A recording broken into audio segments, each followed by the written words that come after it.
Shalom saudara-saudari terkasih dalam Tuhan Yesus Kristus.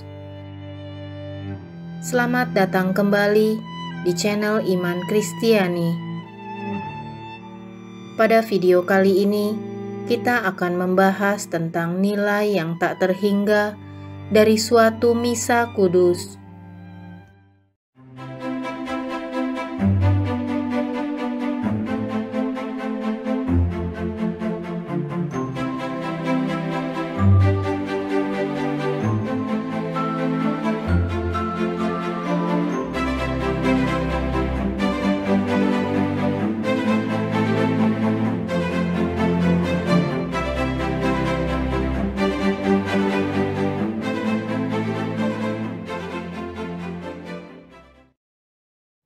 Kristus telah mengorbankan dirinya sehabis-habisnya di salib, mempersembahkan dirinya yang berdarah, dan bagaimanapun kurban kudus dalam misa merupakan pembaharuan pengorbanan Kristus di salib.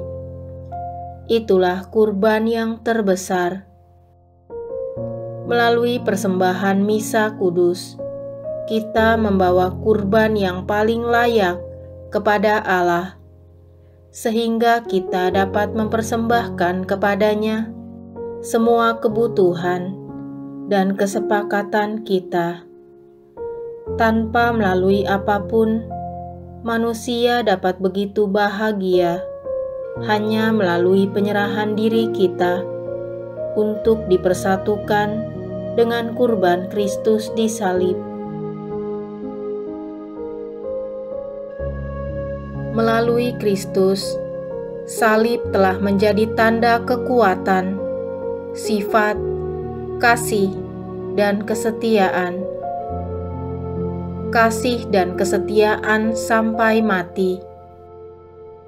Salib adalah tanda kekuatan dalam batin, dan memanggul salib merupakan langkah menuju kekuatan batin. Mengapa begitu sedikit orang yang mengikuti misa kudus harian? Karena umat tidak sadar akan nilainya yang luar biasa. Orang bersedia banyak berkurban untuk mengejar hal-hal duniawi yang akan segera lenyap. Namun nilai-nilai keabadian kurang dihargai karena sedikitnya pengetahuan tentang hal itu. Kristus sendiri menyerahkan dirinya bagi kita dalam setiap misa kudus, namun sedikit sekali yang hadir. Kepada siapa Dia akan memberikan segala rahmat, sebuah harta yang luar biasa besarnya ditawarkan pada kita dalam misa kudus. Luka-luka Yesus, hidupnya dan wafatnya, serta darahnya yang termulia.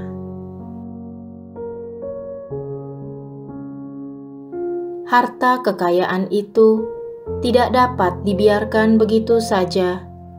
Kita harus meraihnya dan bekerja untuk itu. Kita harus mengambil harta di dalam darah yang paling berharga itu dan terus-menerus membawanya kepada Bapa melalui misa kudus sebagai silih atas dosa-dosa kita, sebagai pelunasan bagi pertobatan dan keselamatan jiwa-jiwa, dan sebagai permohonan bagi rahmat berlimpah yang dibutuhkan gereja dan semua orang. Jika kita tahu nilai sebuah misa kudus, maka kita akan berusaha sekuat tenaga untuk menerima rahmat ini. Setiap langkah baru dalam kehidupan rahmat merupakan keajaiban kasih Allah dan berarti perubahan jiwa kita. Pada setiap kali konsekrasi, kehidupan lampau kita diangkat ke tingkat rahmat yang lebih tinggi dan kemudian kita menjalani kehidupan dalam tingkat rahmat yang baru ini. Bawalah semua penderitaan dan doa-doa kita, semua kekhawatiran dan pekerjaan kita, bawalah semuanya ke dalam kurban misa kudus. Pada saat kematian kita, semua misa kudus yang telah kita ikuti dengan sungguh-sungguh selama hidup kita akan menjadi pengantara kita yang besar, bahkan dalam ketegasan pengadilan Allah, dan bahkan jika dosa-dosa kita banyak dan berat seperti gunung, di samping pengadilannya terdapatlah kemurahan hatinya yang tak terhingga dalam kurban misa kudus. Begitu banyak orang yang mengatakan tidak punya waktu untuk pergi mengikuti misa harian, hendaknya berusaha melakukannya. Sepanjang kewajiban seseorang tidak diabaikan, maka kewajiban ini adalah yang utama. Apa yang tidak dijanjikan Injil, kita pun tidak boleh menjanjikannya. Dan itulah kehidupan tanpa salib. Injil tanpa salib milik surga. Penderitaan tanpa Injil milik neraka. Dan Injil dengan penderitaan milik kita di dunia ini. Dengan salib penderitaan, kita menolong Tuhan menyelamatkan jiwa-jiwa. Jika kita tahu nilai dari sebuah misa kudus, maka kita akan melakukan segala sesuatu untuk menyelamatkan bahkan satu jiwa saja. Bagi jiwa kita, Putra Allah menjadi manusia dan wafat di salib. Dan bagi hal itu pula, Ia mendirikan gereja. Jika saja kita dapat melihat kecantikan dan keindahan dari jiwa yang diselimuti oleh banyak rahmat, maka kita akan rela mati demi satu jiwa sekalipun.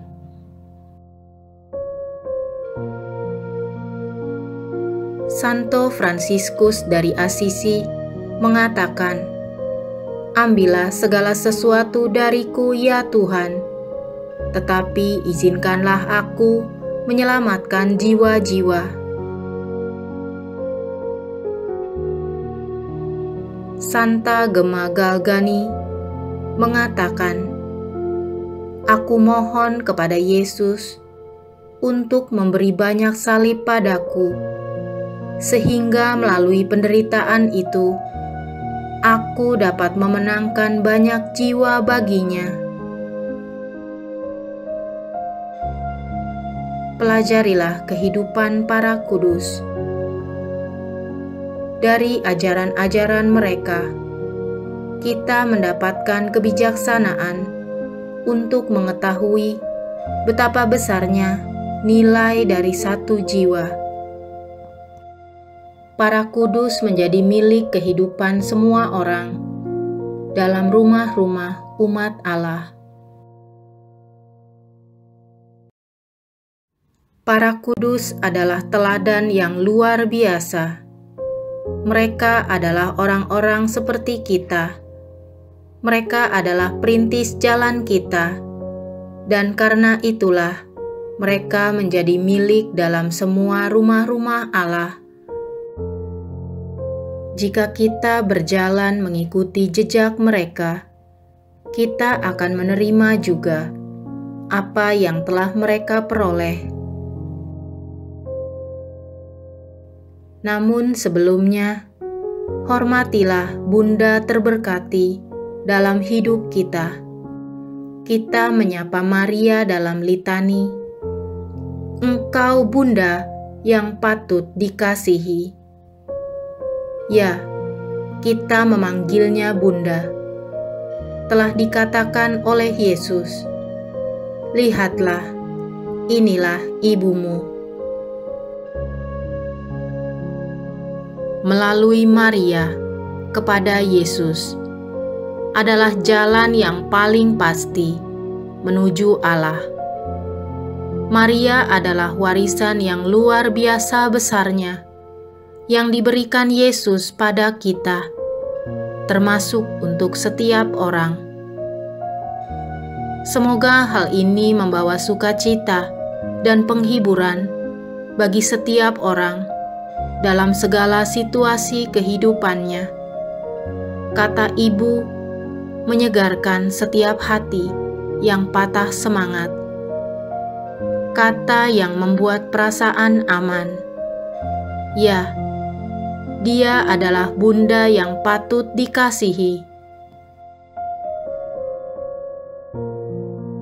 Sekarang marilah kita merenungkan kebaikan dan kelembutan yang ditunjukkannya dalam hubungannya dengan Allah dan dengan semua orang.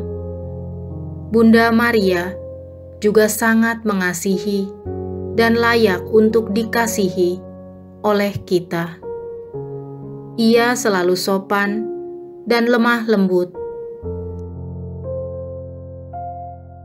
Kesopanan adalah keutamaan dan menunjukkan kasih pada sesama dalam bentuknya yang paling mengasihi dan paling lembut.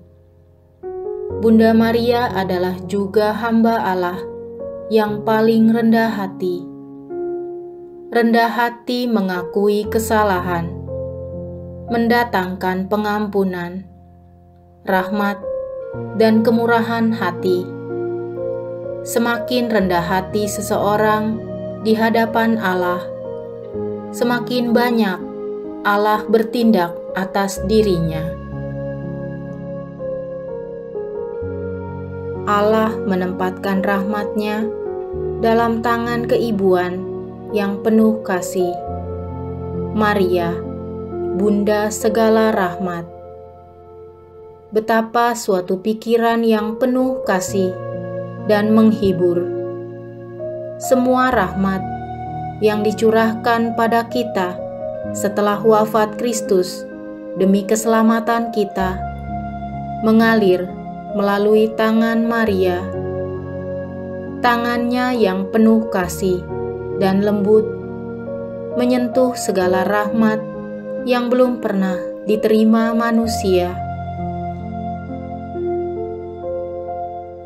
Maria adalah pengantara segala rahmat. Betapa amat menyedihkan bagi kita jika ada rahmat yang mengalir dari tangan Maria tidak dapat kita terima dan terpaksa kembali ke tangan Maria. Dengan penghormatan yang istimewa, kita harus berpikir tentang setiap rahmat menuju kesucian yang datang pada kita melalui pembaptisan dan cara lainnya dalam kehidupan adikodrati yang baru ini, yang juga sampai kepada kita melalui Maria. Dengan cara ini, Maria menjadi ibu kita yang sejati. Ia mengandung kita bagi Allah sebagai anak-anak Allah. Dan itulah kita.